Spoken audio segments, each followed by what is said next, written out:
Turn the page, live your life every day.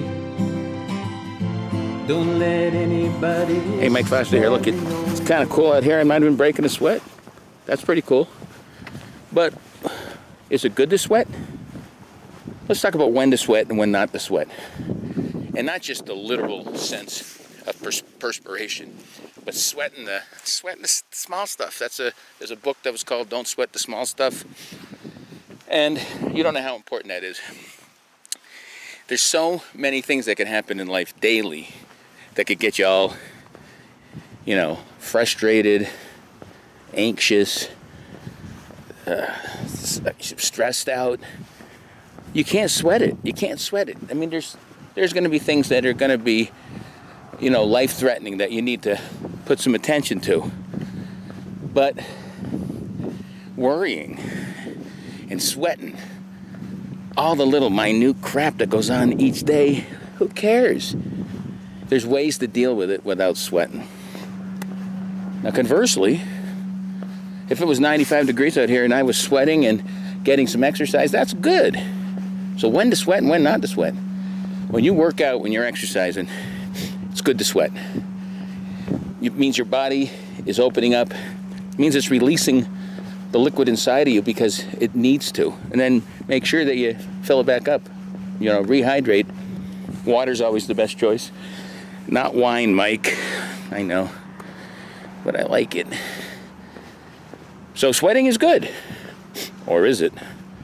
No, if you're in a meeting, in a conference room with 20 people, or at a job interview, and flop sweat just keeps flying, or if you're on a first date and you touch hands and there's sweat everywhere, that's probably not good. So how do you fight that? Well, some people naturally perspire more than others, so those folks, if it's a glandular issue, go seek medical attention. I can't help you.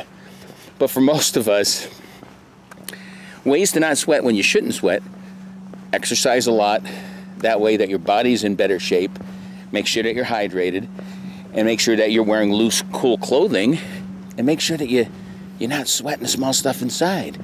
Because just as physical circumstances can drive too much sweating, mental crap in your head makes you sweat because you're anxious, you get nervous, you're all riled up, and then you're gonna sweat more. And sweat's just the euphemism for dealing with life in a more calmer way. Get out there and exercising, doing things that are healthy for you. And there's just going to be situations where, no matter what you do, you're going to probably sweat a little. But that's okay, as long as you're not sweating the small stuff, and as long as you're sweating out all the bad toxins inside of you when you're working out. Those are the times to sweat and to not sweat. So think about that. I had fun talking about sweat, and I still haven't worked up a sweat. So I guess I'm not sweating the small stuff. And just to be clear, life's going to throw you curveballs a lot. Life is tough. If you believe what the Buddhists say, life is suffering. And once you get that through your head, the rest is gravy. We know life is suffering. But life is also precious, beautiful, worthwhile, and a wonderful thing to behold. And if you're sitting there sweating and worried all the time, you're missing what life's all about. Of course, there's going to be challenges, and those are going to be things that you're going to have to figure out. And I'll help you with those at Live Life 365. And visit my YouTube channel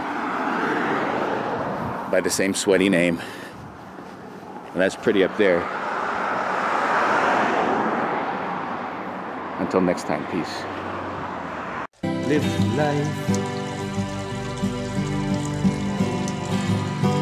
365.